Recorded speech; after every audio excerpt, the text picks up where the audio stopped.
de coisas que nós devemos nos preocupar para não estarmos saindo daquilo que é essencial para o que é periférico, que é tangencial. E a primeira coisa que ele coloca, eu quero que vocês me acompanhem no pensamento aqui de Paulo, é que ele diz: acolhei ao que é débil na fé, não porém para discutir opiniões, em crer que tudo pode comer, mas o débil come legumes. Quem come, não despreze o que não come, e o que não come, não julgue o que come, porque Deus o acolheu. Então veja, o que Paulo está dizendo é que a gente deve acolher todas as pessoas, independente da sua opinião. O que é que você pensa? Se eu penso de uma forma, que o viver cristão é de uma forma e o outro age de uma forma diferente da minha, não significa dizer que eu tenho que estar julgando o meu próximo com relação a essa questão. Eu estou colocando aqui questões periféricas, o que Paulo está colocando também, não é o que diz respeito ao pecado em si, mas são comportamentos que não afetam essa relação com Deus. E o que ele está colocando aqui é que ele divide então em categorias. Ele diz que na igreja existem pessoas que são frágeis, são débeis e são fracas na fé. E quando ele coloca pessoas fracas na fé, ele está querendo dizer pessoas que ainda não alcançaram a sua maturidade, que ainda estão em processo de crescimento espiritual e que ainda possuem alguns costumes que tinham da sua vida anterior. E alguns teólogos colocam isso aqui como se fossem os judeus convertidos. Os judeus convertidos, a gente sabe que Paulo escreveu cartas para questionar algumas práticas que os judeus tinham, que estavam levando e exigindo dentro do cristianismo. Por exemplo, a circuncisão, a guardar os dias de festas, guardar o sábado.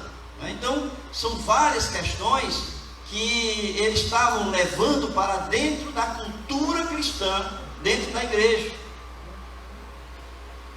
No caso aqui, Paulo está dizendo é que a gente deve acolher tanto os fracos na fé, aqueles que estão crescendo, aqueles que estão amadurecendo, como aqueles que já têm uma vida mais madura, mais estável espiritualmente. Por quê? Porque ele diz que é Deus quem acolhe. Se Deus acolhe, quem somos nós para estarmos excluindo do nosso relacionamento, do nosso viver cristão?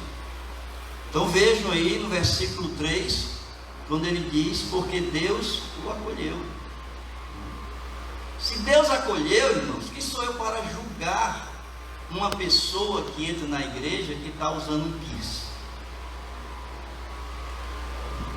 Se Deus acolheu, Deus o recebeu, que Deus abriu as portas do céu para essa pessoa, quem sou eu para fechar?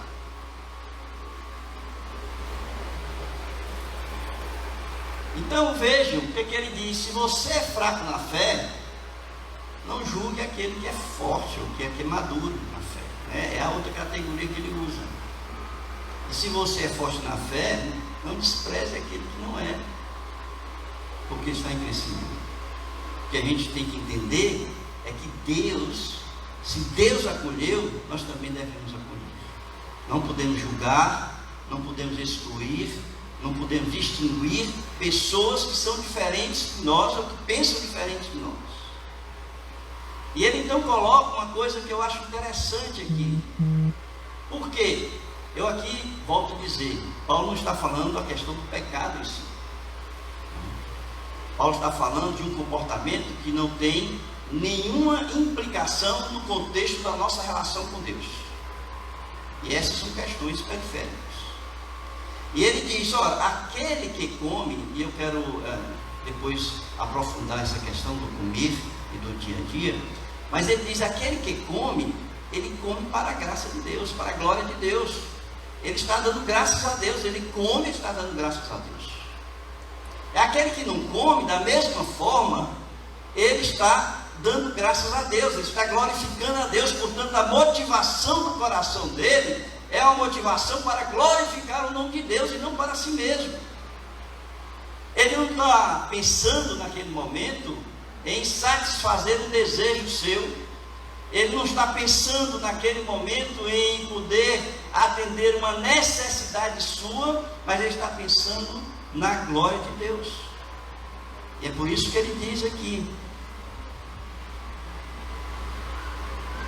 versículo 6, vejam aí: quem distingue esse dia, entre dia e dia, para o Senhor o faz, e quem come para o Senhor, come, porque dá graças a Deus. E quem não come para o Senhor, não come e dá graças a Deus. Então, quando a sua motivação, quando aquilo que está no seu coração não é pensando em si mesmo, eu vou usar isso, ou usar aquilo, ou vou comer isso, ou vou comer aquilo, pensando num desejo, uma satisfação pessoal, mas o seu coração está totalmente voltado para glorificar o nome de Deus, não existe pecado nisso.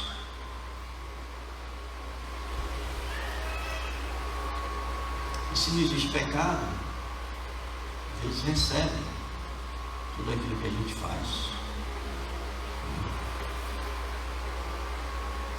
Quando ele fala aqui em quem come, aquele que come não despreze o que não come, e o que não come não julgue o que come. Essa é uma questão que ele vai tratar em pelo menos 4 epístolas dele: Colossenses, Romanos, 1 Coríntios.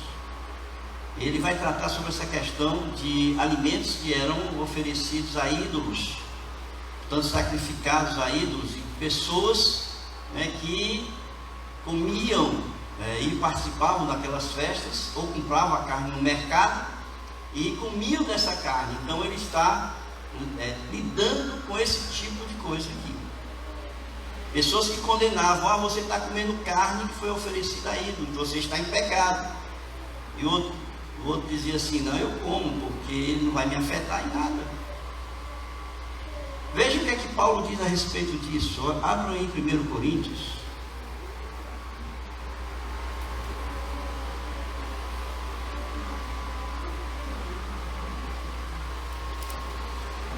Primeiro Coríntios capítulo 8,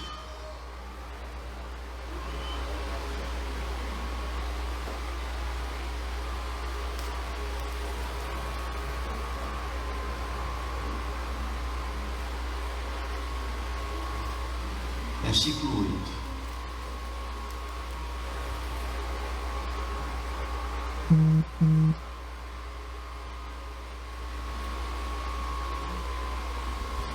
Não é a comida que nos recomendará a Deus, pois nada perderemos se não comermos, e nada ganharemos se comermos.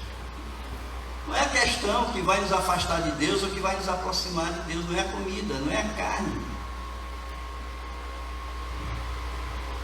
Veja o que ele diz no versículo seguinte, versículo 9 de 1 Coríntios capítulo 8.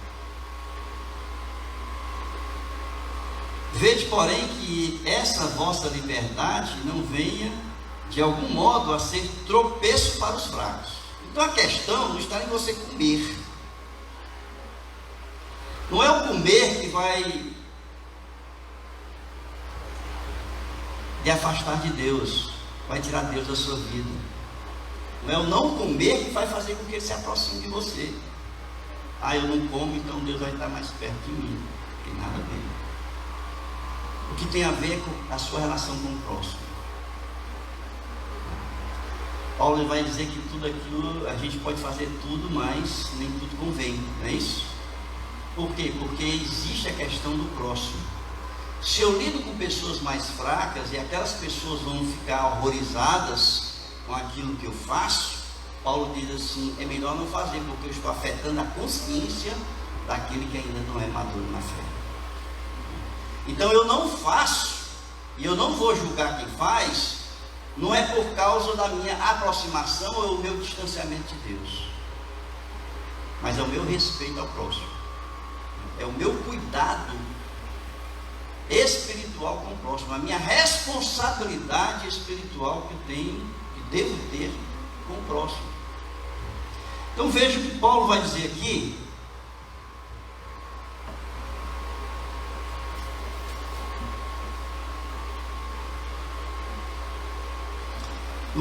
Em 1 Coríntios capítulo 8, permaneçam aí, versículo 13.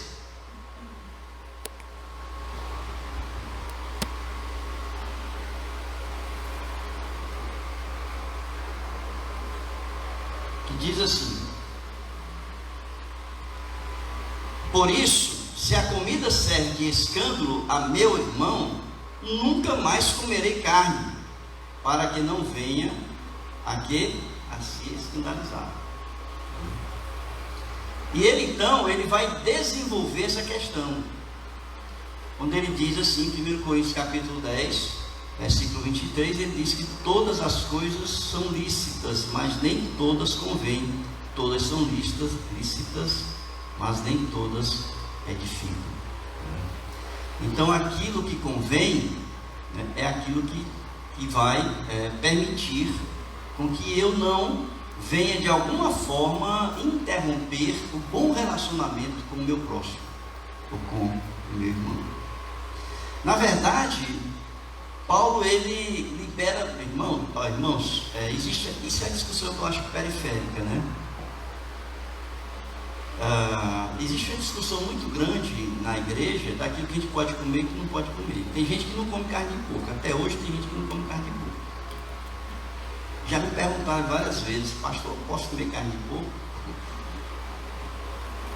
Meu irmão, eu como. Se você quer comer ou não, é problema seu, né? Tem gente que não come galinha cabidela. Ainda hoje tem gente que não come galinha cabidela, por causa do sangue, né? Por causa do sangue da galinha.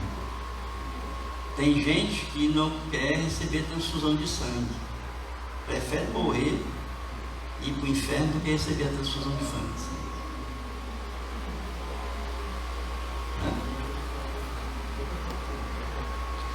Paulo, ele liberou tudo, irmãos. Aliás, Jesus liberou tudo. Primeiro Jesus, né? Mas Paulo diz aqui, em 1 Timóteo capítulo 4, abra aí.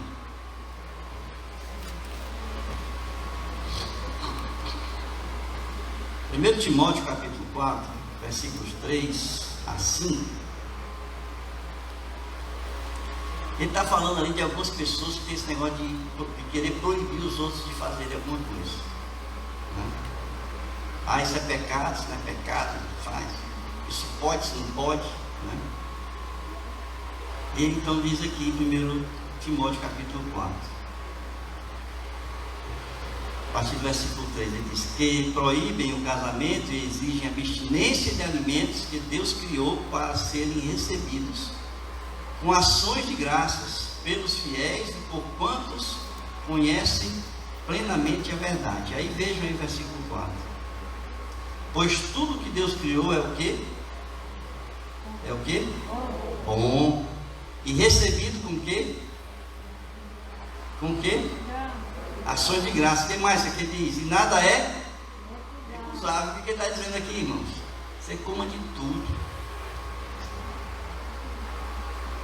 Não é isso? Nada é recusável. Nada é recusável. Por quê? Porque pela palavra de Deus e pela oração é o que?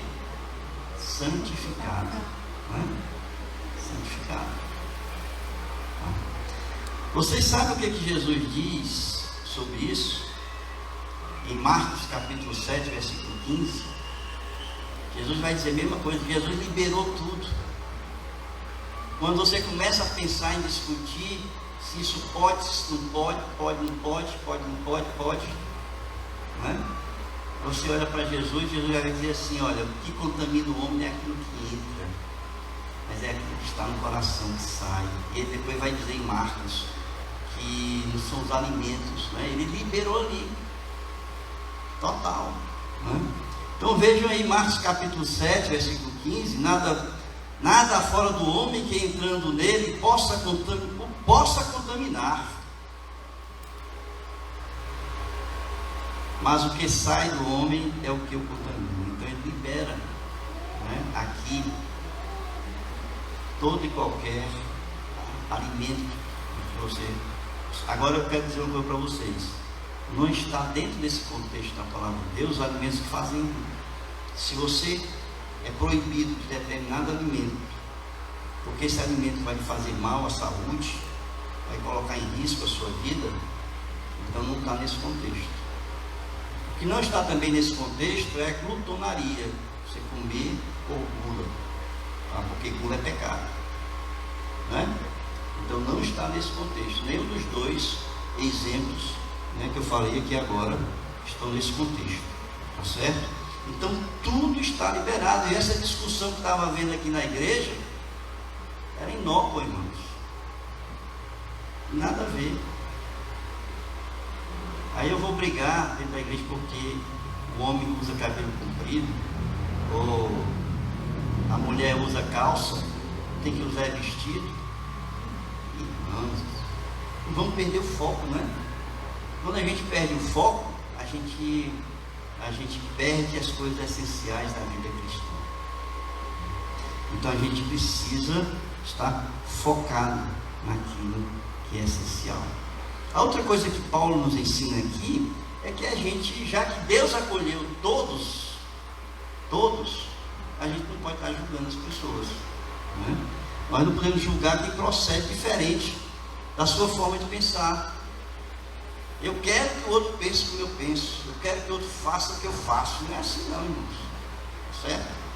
A gente não pode condenar, não pode julgar. Eu não estou falando aqui do julgamento. Eu quero voltar a dizer que aqui não estou falando de pecado, né? Porque Jesus, ele manda a gente disciplinar quem está em pecado. Então a gente tem que julgar, né, as pessoas. Para que a gente discipline uma pessoa, a gente tem que fazer um juízo sobre o ato que ela praticou. Então eu julgo a pessoa, mas eu julgo segundo o quê? O reto juízo. É isso que Jesus diz. O reto juízo que Jesus fala ali é a palavra de Deus, não é? Aquilo que é justo. Essa palavra reto no grego significa justo, aquilo que é justo, né? Então é segundo o reto juízo, segundo a palavra de Deus, tá? Então a questão não está relacionada ao pecado na igreja, mas está relacionada a práticas que não são essenciais e que a gente começa a condenar as pessoas por causa disso. E a gente, irmãos, a gente perde muito mais tempo discutindo essas coisas e brigando por essas coisas do que simplesmente olhando para aquilo que é fundamental na nossa vida cristã. Quantas e quantas coisas, né, se perde. Eu fico pensando muitas vezes, irmãos, nos relacionamentos pessoais. Você brigar com o outro por questões tão banais, né? Você fica quanto tempo sem falar com o outro, ou de mal com o outro, assim, né? Quanto tempo você perde na sua vida para isso? Você podendo estar aproveitando momentos agradáveis, né? Harmonia, em paz com as pessoas, você está de mal, né? Com a pessoa, você está perdendo tempo. Quando você perde tempo, você perde o quê? Vida, porque vida é tempo. Você perde vida. Então vamos deixar essas coisas para lá, irmãos. Vamos pensar naquilo que é fundamental, né? E Paulo disse que é fundamental? É o amor, né? Os relacionamentos, certo? Então nós não podemos julgar, né? Às vezes a gente começa a olhar para o outro e diz assim: esse aí é um libertino, esse aí não é crente não, olha aí como é que ele se comporta. Isso lá é crente, rapaz. Vocês já ouviram essa expressão? Eu já ouvi várias vezes, né? Eu já ouvi várias vezes. Então, se a pessoa começa a se achar superior, porque você está julgando que o outro está errado, eu sou superior àquela pessoa, começa a se exaltar, não é? Eu sou melhor, eu sou mais crente, não sei nem se existe isso, eu sou mais crente do que o outro. Talvez seja mais quente, não mais crente, né?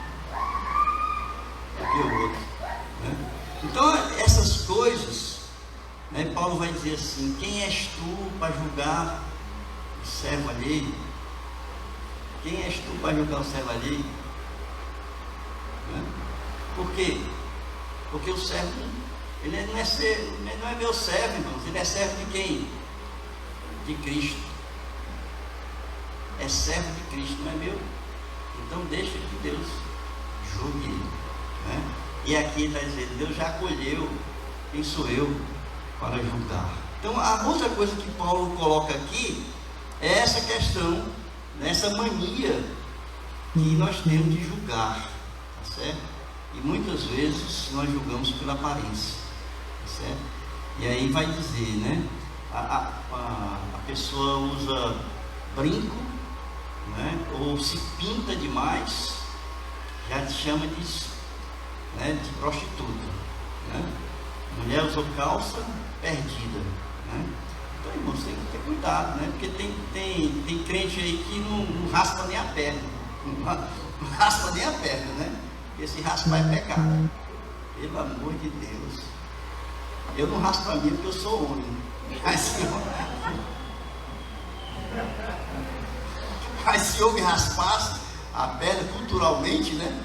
Raspasse a perna, eu raspava a minha também, não tinha problema nenhum, não afetaria a minha fé não, irmão. Tá certo? De jeito nenhum, não é? Então, mulheres, né, raspem aquilo que tem que ser raspado, né? Sem pecado, isso não tem pecado não, tá certo?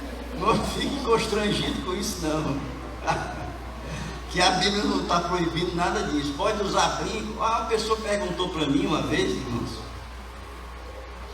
eu acho que eu vou quebrar o protocolo, vou precisar de água, se alguém puder trazer. Mas alguém perguntou para mim, aquela passagem está lá em 1 Pedro, né, que diz que não é o ornamento da mulher e tal, se a mulher podia usar brinco, né, bijuteria. Eu disse, meu irmão, você não está proibindo não, está dizendo que a mulher está no coração, mas não quer dizer que está proibindo, né? E tem pessoas que acham que é pecado, né, usar bijuteria, tá certo? Então, pode usar, mulheres, não tem problema nenhum. Eu não recomendo os homens, mas a mulher pode usar. Fica mal, né? Pega mal, tá certo? Mas as mulheres aí podem usar, viu? À vontade, né? Um brinco, né? Colar, tá certo? Pode usar aí à vontade que dá certo, né? Vai dar certo, certo? Irmãos, eu quero começar aqui a me encaminhar para o final, né? Como eu disse, eu não vou me estender muito nessa mensagem. Mas outra coisa que Paulo está chamando a atenção aqui é que tudo aquilo que a gente faça para a graça de Deus. Não, se eu quero usar uma tatuagem, existem pessoas que até encontram um texto na Bíblia que proíbe usar tatuagem. Mas se você quer usar tatuagem, não faça porque você quer ficar bonito, elegante, porque é bonito usar tatuagem. Mas se isso é para a glória de Deus, pode usar. Você vai glorificar a Deus com essa tatuagem? Eu não sei, não conheço seu coração, certo? Se você quer usar um piercing, esse piercing aí é para glorificar a Deus, usa o piercing. Mas se não for para glorificar a Deus, não use não. É pecado que você está usando para você, não é? Para ficar bonito. Eu não sei o que tem bonito nisso, mas tem gente que acha. Então, tudo que você venha fazer, Paulo está dizendo aqui, faça para a glória de Deus, faça para a graça de Deus, para glorificar o nome de Deus, certo? E nada mais do que isso. E eu quero encerrar com vocês com a última questão que ele levanta aqui, é sobre essa questão de dias e dias, né? Porque os judeus guardavam ainda guardam ainda, né, os dias de festa, né? Então tinha Ramos, né, tinha Páscoa, tinha várias festas, são 3 ou 4 festas judaicas, né, que são guardadas, e o dia de sábado, que é uma das grandes questões e brigas dentro da igreja, né, e que normalmente as pessoas perguntam e questionam a gente: pastor, por que a gente não guarda o sábado? Por que a Bíblia manda guardar o sábado e nós não guardamos o sábado?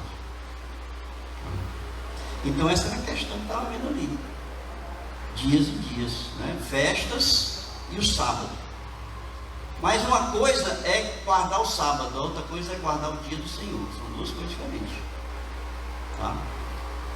Deus, Ele trabalhou quantos dias? Quantos? 6. E Ele descansou no 7º. E Ele chamou aquele 7º dia de quê? Shabbat, né? No hebraico, sábado. Tá certo? Ele chamou o dia de descanso de sábado. A igreja cristã, ela consolidou o dia do Senhor no domingo, no dia da ressurreição de Cristo. Ao longo dos primeiros anos, séculos, foi se consolidando o dia do Senhor no domingo. A gente vai ver no livro de Atos, né, a igreja se reunindo no domingo. E isso foi se consolidando. Portanto, o dia do Senhor não é o nosso sábado ou o descanso nosso, é o domingo. Tá? Então não é questão de guardar o sábado, não é o sábado em si, mas é o dia do Senhor. É o descanso que Deus santificou esse dia. Ele diz, esse dia, ele é para mim.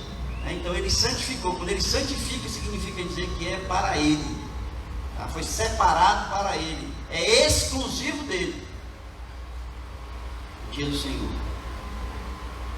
Com 12 sessões dadas por Cristo. Quais são? Quando ele manda os seus apóstolos colher espiga de milho no sábado. Não é isso? Então, para o trabalho, sustento. Se você está de plantão naquele dia, você não vai dizer que não vai, né, participar do plantão, porque é pecado trabalhar naquele dia. Nada a ver, Jesus liberou. Certo? E o outro qual é? Jesus curou no sábado, questão de saúde. Tá? Questões de saúde.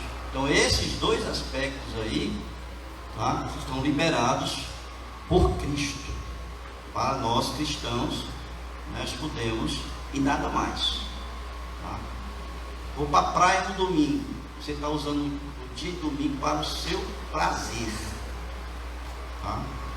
Vou jogar bola no domingo. Você está usando para o seu prazer. Tá certo? Porque o domingo é do Senhor. Exclusivamente do Senhor. Você quer ir para a praia, vai no sábado. Tá? Ou no feriado, no meio da semana. Mas no domingo não. Domingo é do Senhor. Tá? A não ser que você vá fazer o culto no meio da praia lá. Aí está certo. No domingo. Pode ir. Não recomendo fazer de calção, né? Ou de maiô. Mas pode fazer. Tá? No meio da praia. Certo? Então é isso. Tá? Dias e dias. Guardar dias e dias. Tá? O único dia que nós guardamos é o dia do Senhor. Esse é o dia que nós guardamos. Tá bom? E eu quero então encerrar. Porque nessas questões, irmãos, Paulo termina dizendo o seguinte: que todo joelho se dobrará perante o tribunal de Cristo. Então não sou eu que condeno, né? Não sou eu que julgo, mas é o Senhor, né?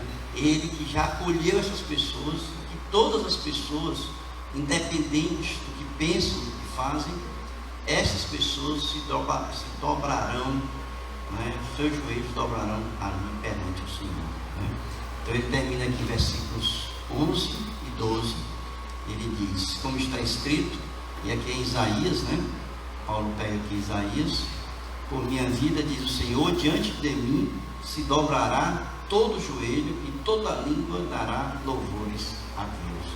Assim, pois, cada um de nós dará contas de si mesmo a Deus.